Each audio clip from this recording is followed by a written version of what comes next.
ഇതുപോലെ നുണ പറയുന്ന സതീശൻ കേരളത്തിൽ ഓരോ ദിവസവും രാവിലെ എഴുന്നേൽക്കുമ്പോൾ എങ്ങനെ കഴിഞ്ഞ കാലത്തെ ന്യായീകരിക്കാം, 10 വർഷങ്ങൾക്ക് മുമ്പുള്ള UDF കാലത്തെ എങ്ങനെ സമർത്ഥമായി വളച്ചൊടിക്കാമെന്നുള്ള ഒറ്റ ധാരണയോടെ ഉറങ്ങി എഴുന്നേൽക്കുന്ന ഒരു മനുഷ്യൻ VD സതീശൻ അല്ലാതെ എന്താണ് പറയാൻ കഴിയുക? നോക്കൂ നിങ്ങൾ, ആര്യാടൻ മുഹമ്മദ്, സാക്ഷാൽ ആര്യാടൻ വൈദ്യുതി മന്ത്രിയായിരുന്നപ്പോൾ പച്ചയ്ക്ക് മാധ്യമങ്ങളുടെ മുമ്പിൽ ഇരുന്നിട്ട് പറയാ, നിങ്ങൾ എന്തിനാണ് മിക്സി ഇങ്ങനെ ഉപയോഗിക്കുന്നത്, നിങ്ങൾ എന്തിനാണ് വാഷിംഗ് മെഷീൻ ഇങ്ങനെ ഉപയോഗിക്കുന്നത്, സ്ത്രീകളെ നിങ്ങൾ അരയ്ക്കുന്ന പഴയ ശീലങ്ങളിലേക്ക് തിരിച്ചു പോവുക, ഇടയ്ക്കൊക്കെ നിങ്ങൾ എമർജൻസി യൂസ് ചെയ്യുക എന്ന് പറയുന്ന വീഡിയോ ഈ നാടിൽ സൈബറിടങ്ങളിൽ, സോഷ്യൽ മീഡിയയിൽ, എന്തിനേറെ മുഖ്യധാരാ മാധ്യമങ്ങൾ പോലും ചർച്ച ചെയ്യുന്ന രീതിയിലേക്ക് പ്രചരിച്ചതാണ്.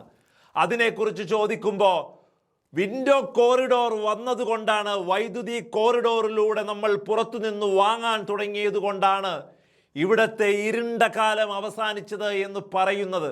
അതുപോലെ തന്നെ വൈദ്യുതി ബോർഡിൻ്റെ നഷ്ടത്തെ കൃത്യമായി KSEBയുടെ നഷ്ടത്തെ വൈദ്യുതി ബോർഡ് ഏറ്റെടുത്തത് കൊണ്ടാണ് ഇല്ലാതായത് എന്ന് പറയുന്നത്. നിങ്ങളുടെ UDF ഭരണകാലത്ത് സ്മാർട്ടായി ഒരു കാര്യം പോലും ചെയ്യാൻ കഴിയാതെ എന്തിനും ഏതിനും ഞങ്ങൾ തോറ്റു, ഇവിടെ ജനങ്ങൾ സഹിക്കട്ടെ, ജനങ്ങൾ അഡ്ജസ്റ്റ്മെൻറ്റിന് തയ്യാറാവട്ടെ എന്ന് പറയുന്ന മന്ത്രിമാരായിരുന്നു ഓരോ വകുപ്പുകളും ഭരിച്ചുകൊണ്ടിരുന്നത്.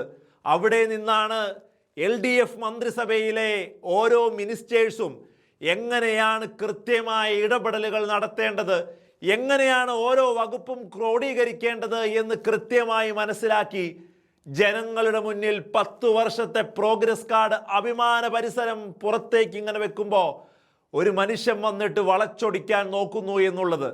എന്തിനേറെ പറയുന്നു, ഇന്നത്തെ പകലിൽ സുധാകരൻ കൃത്യമായി ഞാൻ മത്സരിക്കും, എൻ്റെ മത്സര സന്നദ്ധത, എൻ്റെ ഹൃദയ രക്തമാണ് കണ്ണൂർ എന്ന് ഫേസ്ബുക്ക് പോസ്റ്റിൽ ഇങ്ങനെ പോസ്റ്റ് ഇട്ടപ്പോൾ കൃത്യമായിട്ട് പറയാ വന്നിട്ട് VD സതീശൻ എന്താ പറഞ്ഞേ, ഫേസ്ബുക്ക് ഹാൻഡിൽ ചെയ്യുന്നില്ല സുധാകരൻ വർഷങ്ങളായി ഫേസ്ബുക്ക് യൂസ് ചെയ്തിട്ട് എന്ന് ഈ രാഷ്ട്രീയ കേരളത്തോട് VD സതീശൻ പ്രതിപക്ഷ നേതാവായിരിക്കുന്ന കസേരയിൽ ഇരുന്നിട്ട് ഇന്ന് പറഞ്ഞിട്ടുണ്ടെങ്കിൽ, സതീശ, ലോകം കണ്ട ഏറ്റവും വലിയ നെറികെട്ടവനായി, ഏറ്റവും വലിയ കള്ളനായി, കോമാളിയായി നിങ്ങളെ ചരിത്രം മുദ്ര കുത്തുമെന്ന് കരുതിയിരുന്നോ നിങ്ങൾ?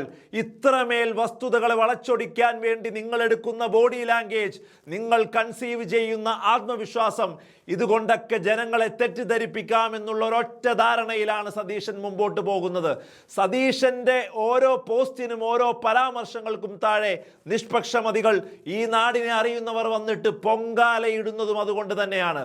എന്തിനേറെ കോൺഗ്രസ്സുകാർ പോലും പുച്ഛമിടുന്ന രീതിയിലേക്ക് സതീശൻ്റെ പ്രസ്താവനകൾ മാറിയിട്ടുണ്ടെങ്കിൽ, പുതുയുഗ യാത്രയ്ക്ക് മുമ്പും പിമ്പുമെന്ന് ഈ നാട് നിർവചിക്കപ്പെടുമെന്ന് പറഞ്ഞ സതീശൻ പുതുയുഗ യാത്രയിൽ കാണിച്ചതത്രയും കോമാളിത്തരങ്ങൾ കൂടിയാകുമ്പോഴാണ് VD സതീശൻ എന്ന ഏറ്റവും വലിയ നെറികെട്ട വഞ്ചകനായ രാഷ്ട്രീയക്കാരനെ കേരളം തിരിച്ചറിഞ്ഞുകൊണ്ടിരിക്കുന്നതും.